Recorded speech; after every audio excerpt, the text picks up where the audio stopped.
നിധിയുടെ സുധീഷിന്റെ നാളത്തെ നല്ലൊരു കഥ കേട്ടാലോ? അതിനു മുമ്പായിട്ടൊരു കാര്യം പറഞ്ഞോട്ടെ. എല്ലാ ദിവസവും ഉച്ചയ്ക്ക് 1-2 മണിക്കുള്ളിൽ തന്നെ നിധിയുടെ സുധീഷിന്റെ പിറ്റേ ദിവസത്തെ വിശേഷങ്ങളാട്ടോ ചാനലിനകത്ത് അപ്ലോഡ് ചെയ്യുന്നത്. കാണാൻ താല്പര്യമുള്ളവർ കയറി കാണുകയും അതോടൊപ്പം തന്നെ കഥ ഇഷ്ടപ്പെടുവാണെങ്കിൽ ലൈക്ക് ചെയ്യാനും മറക്കരുതേ.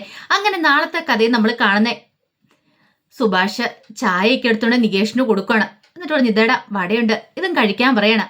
അങ്ങനെ നികേഷ് അവിടെ നിന്ന് കഴിക്കണ സമയത്ത് ഭാസ്കരൻ അടുക്കളയിലേക്ക് വന്നു.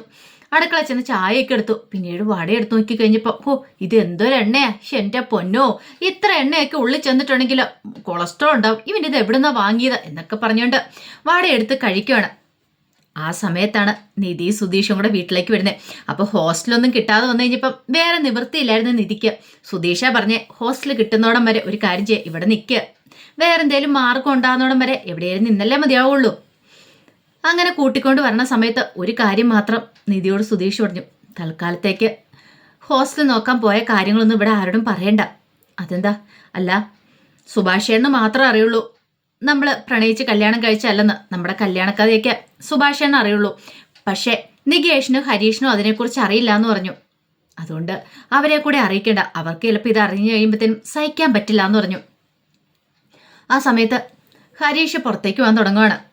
ഹരീഷിനോട് പറഞ്ഞു, എടാ നീ ഇപ്പം എങ്ങോട്ടാ പോന്നേ, നിനക്ക് കഴിക്കാനൊന്നും വേണ്ട? എനിക്കിപ്പോൾ വേണ്ട എന്ന് പറയണം. അതെന്താ?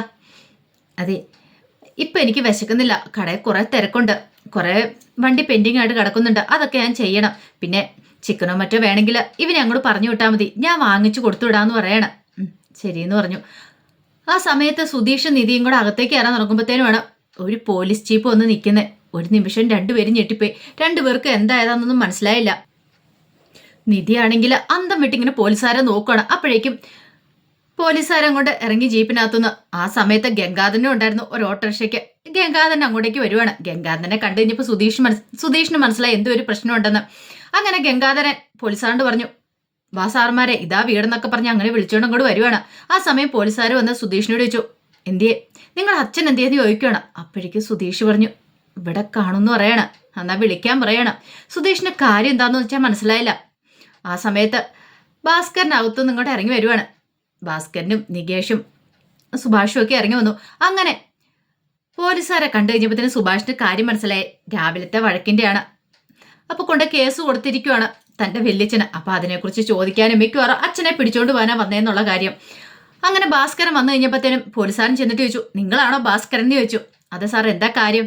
അതെ, ഈ ഗംഗാധരൻ എന്ന് പറഞ്ഞ ആള് ഒരു കംപ്ലൈന്റ് തന്നിട്ടുണ്ട് നിങ്ങൾക്കെതിരെ, നിങ്ങള് ഇയാളെ കൊല്ലാൻ ശ്രമിച്ചെന്നൊക്കെ പറഞ്ഞോണ്ട്. അത് കേട്ടപ്പോ ഭാസ്കരൻ ചിരിച്ചു. എന്റെ സാറേ, ഇത് ആരാന്നറിയാവോ? എന്റെ ചേട്ടനാ. ഇങ്ങനെ ഞാൻ കൊല്ലാൻ ശ്രമിക്കോ? നല്ല കഥയായി. ഇത് കേട്ടപ്പം ഗംഗാധരൻ പറഞ്ഞു, ആരടാ നിന്റെ ചേട്ടൻ എന്നൊക്കെ ചോദിക്കുക. ആ പിന്നെ ചേട്ടനാന്ന് പറഞ്ഞാലും ഇങ്ങേരെന്നെ അങ്ങനെ അനുജനായിട്ടൊന്നും കണ്ടിട്ടില്ല കേട്ടോ സാറേ. അത് വേറൊരു കാര്യം, ഇങ്ങേരുടെ കയ്യിലിരിപ്പ് വെച്ച ഇങ്ങേരെ തല്ലോ മാത്രമല്ല കൊന്നു കളയേണ്ട സമയം പണ്ടേ കഴിഞ്ഞെന്ന് പറയാ. ഗംഗാധരൻ പെട്ടെന്ന് പോലീസുകാരോട് പറഞ്ഞു, കണ്ടില്ല സാറേ, സാറ് നിൽക്കുമ്പോൾ ഇയാൾ പറയുന്നത് എന്തൊക്കെയാന്ന് കേട്ടോ? ഇവൻ ഇതിലപ്പുറവും ചെയ്യും. എന്തേ ഇപ്പോഴിത് കേസിൽ കിടക്കുന്ന വീടാ, ഈ വീട്ടിലെ അവന്റെ അഭ്യാസം എന്ന് പറഞ്ഞു. ആ സമയം സുധീഷ് പതുക്കെ ഹരീഷിനോട് ചോദിച്ചു, എടാ എന്താടാ പ്രശ്നം? എന്ത് പ്രശ്നം? പതിവ് പോലെ തന്നെ പന്തലിട്ടേനെ ചൊല്ലി രാവിലെ വന്ന് പ്രശ്നം ഉണ്ടാക്കി, അച്ഛൻ പിടിച്ചൊരു തള്ളും കൊടുത്തു. അതിന്റെ പേരില്ല ഇപ്പൊ വന്ന് പ്രശ്നം ഉണ്ടാക്കുന്നേ. തലയൊക്കെ പൊട്ടി ഹോസ്പിറ്റലിൽ പോയിട്ട് വരുന്ന വഴിയാ. ഓ അപ്പൊ അതാണല്ലേ. നിധിക്ക് ആകെപ്പാടെ ഭയമായിരുന്നു ഇത് കണ്ടിട്ട്. കാരണം നിധി ഇങ്ങനെയൊന്നും കണ്ടിട്ടില്ലല്ലോ. പക്ഷെ ആ വീട്ടിലുള്ളവർക്ക് അതൊന്നും പുത്തിരിയായിട്ടുള്ള കാര്യമായിരുന്നില്ല. അവർ സ്ഥിരം കാണുന്ന കാര്യങ്ങൾ അതൊക്കെ. അതുകൊണ്ട് അവർക്കൊരു പ്രശ്നമില്ലായിരുന്നു. അപ്പോഴേക്കും കോൺസ്റ്റബിൾ പറഞ്ഞു, താൻ പോലീസ് സ്റ്റേഷൻ വരെ വരണം, എസ് ഐക്ക് തന്നെ ഒന്ന് കാണണമെന്ന്. അതിനെന്താ സാറേ, ഏത് വണ്ടിക്ക് പോകണമെന്ന് പറഞ്ഞാൽ മതി. അല്ല ഓട്ടോയിൽ കയറണോ ഞാൻ, അതോ ജീപ്പേ കയറണോ? ജീപ്പേ പോയി കയറോ? ആ സമയത്ത് ഗംഗാധരൻ പറഞ്ഞു, ഇവനെ വെറുതെ വിടല്ലേ സാറേ, ഇവനെ നേരെ ജയിലിലേക്ക് വിടണം. പിന്നെ ജയിലിലേക്ക് വിട്ടുപോലും, നാളെ ആകുമ്പോഴത്തേനും ഞാൻ ഇങ്ങ് പുറത്തേക്ക് വരില്ലേ. ഇതൊക്കെ പറഞ്ഞുകൊണ്ട് ഭാസ്കരൻ സുഭാഷിനോട് പറഞ്ഞു, എന്നാ ശരി മക്കളെ, ഞാൻ പോയിട്ട് വരാം എന്നും പറഞ്ഞിട്ട് ഭയങ്കര അന്തസ്സായിട്ട് പോയി ജീപ്പിലേക്ക് കയറുവാണ്. അങ്ങനെ ജീപ്പ് അങ്ങോട്ട് പോയി കഴിഞ്ഞപ്പോൾ നിധി വല്ലാതെ വിഷമിച്ചു പോയി. നിധി അവരെയൊക്കെ നോക്കുകയാണ്, സുഭാഷിനെ സുധീഷിനെ. പക്ഷെ അവരുടെ ഒന്നും മുഖത്ത് ഒരു ഭാവവ്യത്യാസം ഉണ്ടായിരുന്നില്ല. അവരകത്തേക്ക് കയറി പോകാൻ തുടങ്ങിയപ്പോൾ നിധി വിളിച്ചു, അല്ല നിങ്ങളെല്ലാവരും എന്താ അകത്തേക്ക് കയറി പോകുന്നേ? സുഭാഷ് ചോദിച്ചു, പിന്നെ എന്ത് ചെയ്യണം? അല്ല അച്ഛനല്ലേ പോലീസ് കൊണ്ടുപോയിരിക്കുന്നേ, അപ്പൊ അച്ഛനെ പോലീസ് സ്റ്റേഷനിൽ ഇറക്കണ്ടേ? ഓ അതാണോ? അത് ചോദ്യം ചെയ്തിട്ട് ഇങ്ങോട്ട് വിട്ടോളും. അത് ചേട്ടനും അനുജനും തമ്മിലുള്ള പ്രശ്നമാണ്. അത് പിന്നെ തീർന്നോളൂ എന്ന് പറയാം. അതിനകത്ത് നമ്മൾ തലയിടണ്ട, അത് അവരായിട്ട് തീർത്തോളും. നിധിക്കൊന്നും മനസ്സിലായില്ല. എന്താ ഏതാന്നൊക്കെ. ഇങ്ങനെയൊക്കെയാണോ?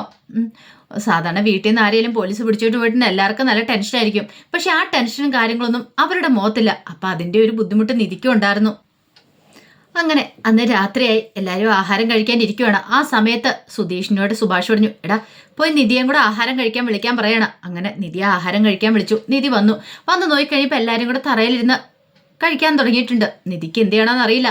നിധി പിന്നീട് അവിടെ ഇരിക്കുവാണ്. ആ സമയത്ത് സുഭാഷ് പറഞ്ഞു, നിധി വാ ഇരിക്കാനൊക്കെ പറയണം. അങ്ങനെ നിധി ഇരുന്ന് കഴിഞ്ഞപ്പോഴത്തേനും നികേഷ് പറഞ്ഞു, അല്ല ഏട്ടാ ഒരു പുതിയ പ്ലേറ്റ് വാങ്ങിയിട്ടില്ലേ നിധി ചേച്ചിക്ക് വേണ്ടിയിട്ട്, അതെടുത്തോണ്ട് ഞാൻ പറയണം.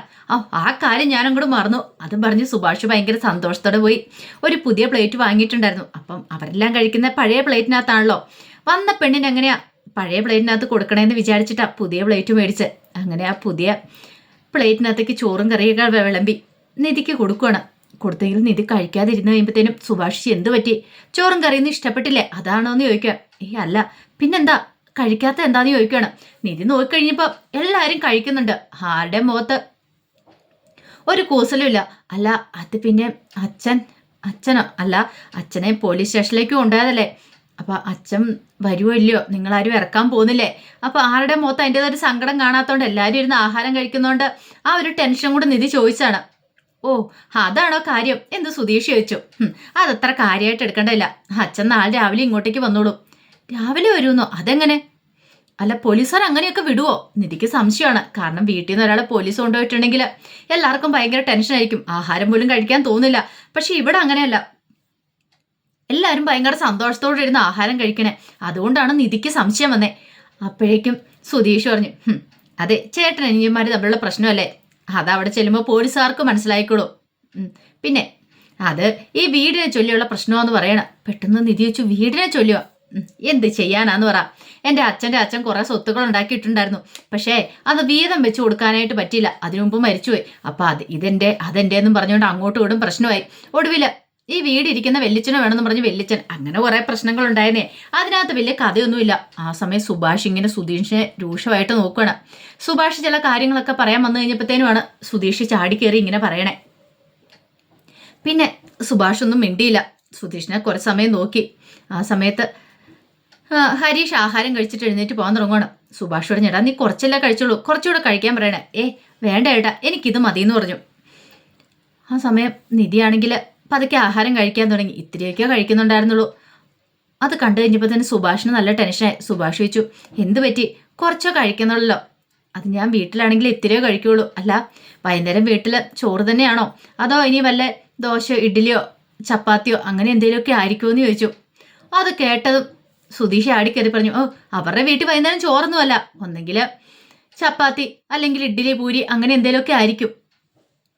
അതൊക്കെ ആയിരിക്കും അവര് കഴിക്കുന്നത്. അവരെ ഡയറ്റിങ്ങിന്റെ ആളല്ലേ, ഇത്ര ഒന്നും കഴിക്കില്ല എന്ന് പറയണം. അത് കേട്ടപ്പോൾ നിധി രൂക്ഷമായിട്ട് സുധീഷിനെ ഒന്നിങ്ങനെ നോക്കണം.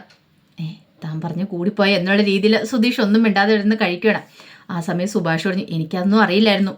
ഇവിടെ എപ്പോഴും ഇങ്ങനെ രാവിലെ ഉച്ചയ്ക്കും വൈകുന്നേരം ചോറാ. രാവിലെ ചിലപ്പം ദോശ ഇഡ്ഡലി എന്തെങ്കിലുമൊക്കെ ഞാൻ ഉണ്ടാക്കും, സമയം കിട്ടുന്ന പോലെ. പണിയാൻ പോണമല്ലോ. പിന്നെ വൈകുന്നേരം എന്താണെങ്കിലും നിർബന്ധമായിട്ടും ചോറായിരിക്കും. എല്ലാവരും ജോലിയൊക്കെ കഴിഞ്ഞ് മടുത്തു വരുന്നവരല്ലേ, അപ്പോൾ നല്ല വിശപ്പ് കാണും.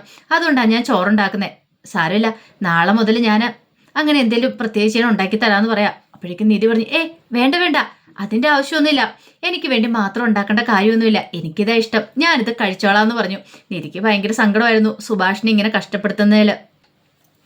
അങ്ങനെ ആഹാരമൊക്കെ കഴിച്ചു കഴിഞ്ഞപ്പോഴത്തേനും സുധീഷും നിധിയും കൂടെ സുഭാഷിൻ്റെ അടുത്തേക്ക് വരുവാണ്. അങ്ങനെ വന്നു കഴിഞ്ഞപ്പോഴത്തേനും സുഭാഷ് നിധിയോട് പറഞ്ഞു, അല്ല സുധീഷിനോട് കാര്യമൊക്കെ പറഞ്ഞിട്ടുണ്ടായിരുന്നു. ഹോസ്റ്റൽ അന്വേഷിച്ചിട്ട് ഹോസ്റ്റലൊന്നും കിട്ടിയില്ലല്ലേ? ഇല്ലയെന്ന് പറയണം. കുറേ അന്വേഷിച്ചു, പക്ഷെ ആധാർ കാർഡ് ഇല്ലാത്തതുകൊണ്ട് ഹോസ്റ്റൽ കിട്ടിയില്ല എന്ന് പറയാം. അതിൽ വിഷമിക്കൊന്നും വേണ്ടെന്നൊക്കെ പറഞ്ഞ് നിധിയെ സമാധാനിപ്പിക്കുകയാണ് സുഭാഷ്. ആ സമയത്ത് നിധി ഒരു കാര്യം ചോദിച്ചു, ചേട്ടാ എനിക്കൊരു ഉപകാരം ചെയ്തു തരാമെന്ന് ചോദിക്കുക. ഉപകാരമോ? എന്താ നിധി? അത് പിന്നെ ഹോസ്റ്റലൊന്നും കിട്ടിയില്ലോ, അപ്പോൾ എവിടെയെങ്കിലും എനിക്കൊരു വാടകയ്ക്ക് റൂം എടുത്ത് തരാമെന്ന് ചോദിക്കുകയാണ്. വാടകയ്ക്കാ? അതെ, വാടകയ്ക്ക് ഒരു റൂം എടുത്ത് തന്നാൽ മതി. ഇത് കേട്ട് കഴിഞ്ഞപ്പോഴത്തേനും സുഭാഷ് പറഞ്ഞു, അല്ല ഞാനൊന്ന് ആലോചിക്കട്ടെ. അങ്ങനെ റൂം എടുത്ത് തരാമെന്ന് പറഞ്ഞാൽ തനിച്ച് താമസിക്കണ്ടേ, റിസ്ക് ഉള്ള കാര്യമാണ്. ബാച്ചിലേഴ്സൊക്കെ ഒരുമിച്ച് താമസിക്കുന്ന സ്ഥലം കാണും. പക്ഷേ ഒറ്റയ്ക്കൊരാൾ താമസിക്കുന്നിടന്ന് പറയുമ്പോൾ അതത്ര സേഫ് ആയിരിക്കണം. അല്ലാതെ വെറുതെ ഒരിടത്ത് കൊണ്ട് താമസിപ്പിക്കാൻ പറ്റില്ലല്ലോ. അങ്ങനെയുള്ള സ്ഥലം കിട്ടിയിട്ടുണ്ടെങ്കിൽ ഉറപ്പായിട്ട് ഞാനത് നിധിക്ക് വേണ്ടിയിട്ട് എടുത്തു തരാം. നിധി ടെൻഷൻ അടിക്കാതിരിക്കുക. പക്ഷെ ഒരു കാര്യമുണ്ട്, അതുവരെ നിധി എന്ത് ചെയ്യും? നിധി ഇവിടെ നിൽക്കുമോ എന്ന് ചോദിക്കുകയാണ്. നിധി ഒന്ന് ആലോചിച്ചു. എന്നിട്ടൊരു ശരി, ഞാനിവിടെ നിൽക്കാമെന്ന് പറയണം. സുഭാഷിന് സമാധാനമായി. പിന്നീട് നിധിയോട് പറഞ്ഞു, സമയം ഇത്ര ആയില്ലേ, നിധി പോയി കിടന്ന് ഉറങ്ങിക്കോ എന്ന് പറയണം. അങ്ങനെ നിധി അകത്തേക്ക് കയറി പോയി കഴിഞ്ഞപ്പോൾ സുധീഷ് സുഭാഷിനോട് പറഞ്ഞു, എൻ്റെ ചേട്ടാ, ദൈവത്തെ ഓർത്ത് റൂമൊന്നും എടുത്ത് കൊടുക്കരുത്. അതെന്താ? ദൈവം ഇപ്പം എൻ്റെ കൂടെ അറിയാവോ, അതുകൊണ്ടാണ് ഹോസ്റ്റലിൽ പോയിട്ട് അവൾക്ക് റൂം കിട്ടാത്ത, ആധാറില്ലാത്തതിൻ്റെ പേരിൽ. ശരിക്കും പറഞ്ഞാൽ എനിക്ക് ഇപ്പോഴാണ് അവൾ സ്നേഹിക്കാനായിട്ട് അവസരം കിട്ടുന്നത്. സ്നേഹിക്കാനോ? അതേന്നേ, ഞങ്ങൾ രണ്ടുപേരും രണ്ടിടത്തായിട്ടുണ്ടെങ്കിൽ ഞങ്ങളുടെ പ്രേമം എങ്ങനെ മുട്ടിടുന്നേ? എനിക്ക് അവളോട് പ്രേമം ഉണ്ടെന്നുള്ള കാര്യം ചേട്ടനറിയാലോ. അവൾക്ക് എന്നോട് സ്നേഹം തോന്നണമെങ്കിൽ അവൾ ഇവിടെ തന്നെ വേണം. അവൾ ഹോസ്റ്റലിൽ പോയെന്ന് എങ്ങനെയാണ് ശരിയാവുന്നേ? എടാ, നിന്റെ ഇത്രയും നാൾ നീ കാണിച്ച ഫ്രോഡ് തിരക്കെ സഹിക്കുകയോ ക്ഷമിക്കുകയും ചെയ്തു. ഇനി ആ കൊച്ചിന്റെ ജീവൻ നശിപ്പിക്കാൻ നോക്കിയാണ്ടല്ലോ ഞാൻ വെച്ച് തരുവുള്ളൂ. അതും പറഞ്ഞിട്ട് സുഭാഷ് അങ്ങോട്ട് കയറിപ്പോയി. ഈ ചേട്ടൻ്റെ കാര്യം, ചേട്ടൻ റൂം എടുത്ത് കൊടുക്കുവാണെങ്കിൽ തീർന്നു. തനിക്ക് അവളെ സ്വന്തമാക്കാൻ പറ്റില്ല എന്നൊരു ചിന്തയായിരുന്നു സുധീഷിന്റെ മനസ്സിൽ. പിന്നീട് നിധി മുറിയിലേക്ക് വരുവാണ്. അങ്ങനെ മുറിയിലേക്ക് വന്ന് കഥ അടയ്ക്കുന്ന സമയത്ത് ഓർത്തു, ലോക്കില്ല. എന്നും എന്തേലും സാധനങ്ങളൊക്കെ എടുത്തു കസാര വെച്ചിട്ട് അതിന് മുകളിൽ തൻ്റെ ബാഗൊക്കെ എടുത്താൽ വെക്കണത്. എന്ത് ചെയ്യണമെന്ന് അറിയത്തില്ല. നിധിക്ക് ആപ്പടെ ടെൻഷനായി. നിധി ഓർത്ത് പറഞ്ഞാലോ റൂമിന് ലോക്കില്ലെന്നുള്ള കാര്യം. പിന്നീട് നിധി എന്ത് ചെയ്തു, പുറത്തേക്ക് ഇറങ്ങിയിട്ട് സുഭാഷിനെ വിളിക്കുകയാണ്. എന്തിനു സുഭാഷിനെ വിളിക്കത്തുള്ളൂ, കാരണം സുഭാഷാണ് അവിടുത്തെ കാര്യങ്ങളെല്ലാം ചെയ്യുന്നതെന്ന് നിധിക്കറിയാം. സുഭാഷിനെ വിളിച്ചിട്ട് പറഞ്ഞു, ചേട്ടാ, എനിക്കൊരു കാര്യം പറയാനുണ്ട്. എന്താ? അതെ, ഈ മുറിക്ക് ലോക്കില്ല എന്ന് പറയണം. അപ്പോഴേക്ക് സുധീഷ് അങ്ങോട്ട് വന്നു. സുഭാഷ് പറഞ്ഞു, അയ്യോ, ഞാൻ ഇന്നും മറന്നുപോയി. അപ്പോഴേക്ക് സുധീഷ് പറഞ്ഞു, അതിനെന്താ, നാളെ ആട്ടെ, നാളെ ഒരു ആശാരിനെ വിളിച്ചിട്ട് എന്താന്ന് ചെയ്യാന്ന് പറയണം, ലോക്ക് പിടിപ്പിക്കാന്ന് പറഞ്ഞു. അപ്പോഴേക്കും സുഭാഷ് പറഞ്ഞു, 1 മിനിറ്റ് എന്ന് പറയണം. സുഭാഷ് അങ്ങോട്ടേക്ക് പോയിട്ട് ഇത്ര കഴിഞ്ഞപ്പോഴത്തേനും ചുറ്റികെ കുറച്ച് സാധനങ്ങളൊക്കെ ആയിട്ട് വന്നു. അതിനുശേഷം ഇപ്പോൾ തലക്കാലത്തേക്ക് ഒരു ലോക്ക് അങ്ങോട്ട് പിടിപ്പിക്കുകയാണ്. പിന്നീട് നിധിയോട് പറഞ്ഞു, നോക്ക്, ഇത് മതിയോന്ന് ചോദിക്കണം. മതി ഏട്ടാന്ന് പറയണം. വിജാഗിരി സാധനങ്ങളൊക്കെ ഉണ്ടായിരുന്നു, അത് വെച്ച് പെട്ടെന്ന് തന്നെ തൽക്കാലത്തേക്ക് ഒന്ന് പിടിപ്പിച്ചു കൊടുത്തേ. നിധിക്ക് സന്തോഷമായി, സമാധാനമായി. അങ്ങനെ സുഭാഷ് പറഞ്ഞു, ഇനി കിടന്ന് ഉറങ്ങിക്കോളാൻ പറയണം. അങ്ങനെ കഥ ഒക്കെ അടച്ച് നിധി ഒരു സമാധാനത്തോട് കിടന്നു. ഇത്രയും ദിവസം നിധിക്ക് നല്ലൊരു ടെൻഷൻ ഉണ്ടായിരുന്നു. കാരണം പരിചയമില്ലാത്തൊരു വീടാണ്, കുറച്ച് ആണുങ്ങൾ മാത്രം ഉള്ളത്. ആരെങ്കിലും തള്ളി തുറന്നു വന്നാലോ എന്ന് ഓർത്തിട്ടാണ് സാധനങ്ങളൊക്കെ എടുത്തു വെച്ച് രാത്രി ശരിക്കും ഉറങ്ങാൻ പോലും പറ്റാതെ കിടന്നേ. പക്ഷെ ഇന്നെങ്കിലും സമാധാനത്തോടെ കിടന്നുറങ്ങാം എന്നൊരു ചിന്തയായിരുന്നു. അതിനെല്ലാം ശേഷം സുധീഷ് സുഭാഷും കൂടെ കിടക്കാനായിട്ട് അങ്ങ് ചെന്ന് കഴിഞ്ഞപ്പോഴത്തേനും നികേഷ് ഹരീഷ് ഉറങ്ങിയിട്ടുണ്ടായിരുന്നില്ല. സുധീഷ് ഉറങ്ങാൻ ചെന്ന് കഴിഞ്ഞപ്പോഴത്തേനും നികേഷ് പറഞ്ഞു, ഇതെന്താ ഏട്ടാ ഇങ്ങോട്ടേക്ക് വന്ന്? ചേട്ടനവളെ ചേട്ടത്തി അമ്മ അടുത്ത് പോയി കിടക്കാൻ പറയണം. എന്തിന്? ആഹാ, കല്യാണം കഴിഞ്ഞാൽ എല്ലാവരും ഭാര്യയുടെ അടുത്തല്ലേ കിടക്കുന്നത്, അല്ല ഞങ്ങളുടെ അടുത്താണോ വന്ന് കിടക്കണേന്ന് ചോദിച്ചു. ഞാനിവിടെയാ കിടക്കുന്നുള്ളൂ. ഇതെന്ത് പരിപാടിയാ? അല്ല സത്യം പറ, നിങ്ങൾ തമ്മിൽ എന്തെങ്കിലും പ്രശ്നമുണ്ടോ? ഹരീഷ് പറഞ്ഞു, എനിക്ക് തോന്നുന്നത് എന്തോ ഒരു പ്രശ്നമുണ്ടെന്ന് തോന്നേ, അതല്ലേ അവൻ ഇങ്ങോട്ടേക്ക് കിടക്കാനായിട്ട് വരുന്നേ. ആ സമയം സുഭാഷ് ഒന്നും മിണ്ടിയില്ല. സുഭാഷ് ഏട്ടാ സത്യം പറ, എന്ത് പറ്റി? സുധീഷേണ്ണ എന്താ ആ മുറി പോയി കിടക്കാത്തേന്ന് ചോദിച്ചു. സുധീഷ് പെട്ടിരിക്കുക, എന്താ മറുപടി പറയേണ്ടതെന്ന് നടത്തില്ല. ആകെപ്പാടി ഒരു ടെൻഷനാ. പിന്നീട് സുധീഷ് പറഞ്ഞു, എടാ അതെന്താന്ന് വെച്ചാ ഉണ്ടല്ലോ, സുഭാഷ് ഏട്ടൻ കല്യാണം കഴിഞ്ഞിട്ടില്ല. സുഭാഷ് ഏട്ടൻ നിൽക്കുന്ന സമയത്തല്ലേ ഞാൻ നിധിയെ കല്യാണം കഴിച്ചോണ്ട് വന്നേ. അപ്പം അത് ശരിയാണോ? അപ്പം ഞാൻ വിചാരിച്ചു സുഭാഷ് ഏട്ടൻ ഒരു ജീവിതം ഉണ്ടായതിനു ശേഷം മാത്രമേ ഞാനും നിധിയും കൂടെ ഒരുമിച്ച് കിടക്കുന്നുള്ളെന്ന്, ഞങ്ങൾ തമ്മിലൊരു ജീവിതം ആരംഭിക്കുന്നുള്ളെന്ന്. സത്യമാണോ ഏട്ടാ പറയണേ? അതെ. ഞാൻ എന്തിനാ പിന്നെ കള്ളത്തരം പറയണേ? സുഭാഷ് രൂക്ഷമായിട്ടൊന്ന് നോക്കി സുധീഷിനെ, എന്നിട്ട് പതുക്കെ പറഞ്ഞു, കിടന്നുറങ്ങാൻ നോക്കണമെന്ന് പറയണം. ഹരീഷ് പറഞ്ഞു, ഇതൊന്നും നമ്മൾ വിശ്വസിക്കേണ്ട നികേഷേ, വേറെ എന്തൊക്കെയോ കാര്യമുണ്ട്. സുധീഷ് പറഞ്ഞു, വേറെന്ത് കാര്യം? വേറെ ഒരു കാര്യമില്ല, ഞാനുള്ള സത്യമാണ് പറഞ്ഞത്. സുഭാഷ് ഏട്ടനൊരു ജീവിതം ഉണ്ടാട്ടെ, അതിനുശേഷം മതി ഞാനും നിധിയും തമ്മിലുള്ള വിവാഹ ജീവിതം. സുഭാഷ് ഏട്ടൻ്റെ കയ്യാലടിച്ച് സത്യം ചെയ്ത് കൊടുത്തിരിക്കുന്ന കാര്യമാണ്. സുഭാഷ് പറഞ്ഞു, ഒന്ന് കിടന്ന് ഉറങ്ങുന്നുണ്ടോ എന്ന് ചോദിക്കണം. ഒടുവിൽ സുധീഷ് കിടന്നു. നികേഷ് ഇങ്ങനെ ആലോചിക്കുകയാണ്, ഈ പറഞ്ഞാൽ എന്തോ ഒരു കള്ളത്തരമില്ലേന്ന്. പക്ഷെ കിടന്നു കഴിഞ്ഞിട്ട് സുഭാഷിൻ്റെ മനസ്സിലേക്ക് വന്നത് നിധി പറഞ്ഞ കാര്യങ്ങളൊക്കെയാണ്. എത്രയും പെട്ടെന്ന് ഒരു റൂം എവിടെയെങ്കിലും എടുത്തു തരണം ചേട്ടാ, ഞാൻ അങ്ങോട്ടേക്ക് മാറിക്കോളാന്ന്. അതുപോലെ തന്നെ സുധീഷ് പറഞ്ഞേ, ചേട്ടാ അവൾ ഇവിടെ നിന്നെങ്കിൽ മാത്രം ഞാനും അവളും തമ്മിലൊരു ലവ് ഉണ്ടാവുള്ളൂ.